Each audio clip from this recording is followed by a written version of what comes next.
खबर नंबर 1 सुभद्रा योजना को नहीं बड़ सूचना देइचंती उपमुख्यमंत्री प्रभाती परिडा। जदि केही योग्य हिताधिकारी थाई भी टंका पाई नथिले तांको फोन कॉल जीवो। आवेदन रे त्रुटि किबा अन्य समस्या थिले फोन जीवो बोली से कहिसंती। प्रभाती कहिसंती एजाबत 60,000 महिला सुभद्रा योजना रे पंजीकरण करिसंती।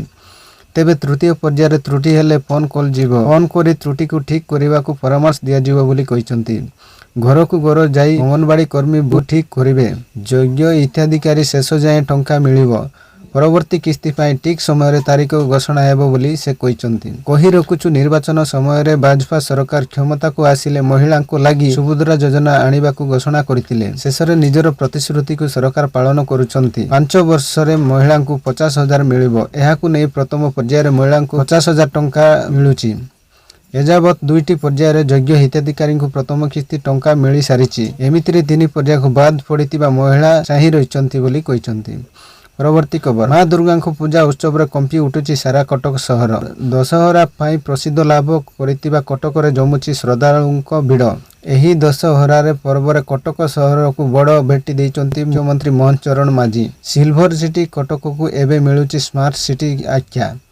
कटक रे विभिन्न पूजा मंडप रे मां को दर्शन करिबा समय रे मुख्यमंत्री एही घोषणा करिसंती बोली जणा पड़िछि। आगामी दिन रे कटक शहर स्मार्ट सिटी परिचय पाइबो बोली मुख्यमंत्री प्रकाश करिसंती। कटक को सिल्वर सिटी रु स्मार्ट सिटी करिबा दिगरे सरकार सचेतन अछंती। पूर्वरु कटक को स्मार्ट सिटी करिबा पाई बहु दाबी होई आसीछि। तेणु वर्तमान कटक को एक स्मार्ट सिटी रे परिचय प्रदान करिबा पाई समय आसीछि। तेबे परवर्ती पर्यायर कटक आसी ए नै रिव्यू करिबा को प्रतिश्रुति दैचंती मुख्यमंत्री बोली जणा पड़िछि। परवर्ती खबर दुर्गा पूजा उत्सव रे शनिवार दिन प्रसाद सेवन करिबा परे पुरी रे अति कम रे 150 लोक असुस्थ होई पड़िचंती। पुरी रो गोप ब्लॉक रो ओटंगा ग्राम रे एही घटना घटितिबा सूचना मिलिछि। गाँ रो एक पेंडाल अनुष्ठित दुर्गा अष्टमी प्रसाद खाई पर भक्त माने असुस्थ होइतिबा जणा पड़िछि।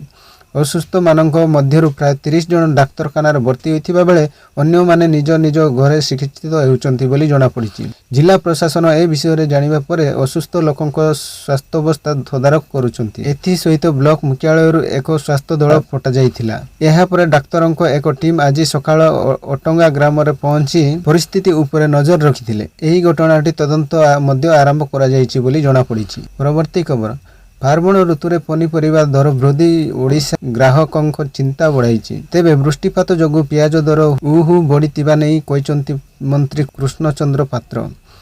आज भुवनेश्वर सामाजिक मानक सूचना दे मंत्री कहिसंती जे विभिन्न स्थान रे प्रबल वर्षा हेतु पियाजर मूल्य वृद्धि पाइछि। प्रबल वर्षा फसल को क्षति पहुंचाइछि, अमल ह्रास करिछि एवं अन्य राज्य रो पियाज जोगाण को प्रभावित करिछि। एहा द्वारा ओडिसा रे पनीपरिबा दर वृद्धि पाइछि। तेबे आउ किछि दिनर कथा एवं शीघ्र परिस्थिति स्वाभाविक हेबो बोली मंत्री प्रकाश करिसंती। परवर्ती खबर मोहम्मद सिराज को तेलंगाना डीएसपी भाबे दायित्व ग्रहण करिसंती। तेलंगाना पुलिस महानिर्देशकंक तत्वावधान रे डीएसपी भाबे मोहम्मद सिराज कार्यभार ग्रहण करिसंती। डीजीपी ऑफिस रे अन्य सीनियर ऑफिसरंक उपस्थिति रे तेलंगाना पुलिस डीजीपी बैठक करथिले। एहा परे कार्यभार ग्रहण करथिले सिराज। 12 वर्ष रे 29 जून रे टी20 विश्वकप जीतिबा सिराजंक योगदान बहुत गुरुत्वपूर्ण थिला।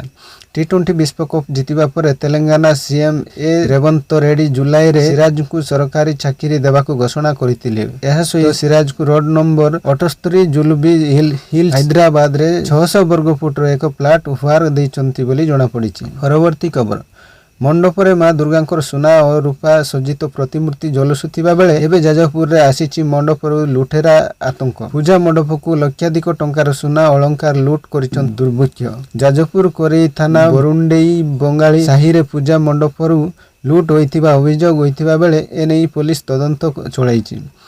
तेबे गतकाली महाअष्टमी राति एभली कांड घटितिबा सूचना मिलिछि। पूजा मंडप रे मां दुर्गा मूर्ति सह पार्श्व देवादेवी ठारू मध्य अलंकार लूट करा जाइछि। पाखापाखि 15 लाख टंकार अलंकार लूट अभियोग करी थाना रे एतला दैचंती पूजा कमिटी बोली जणा पड़िछि।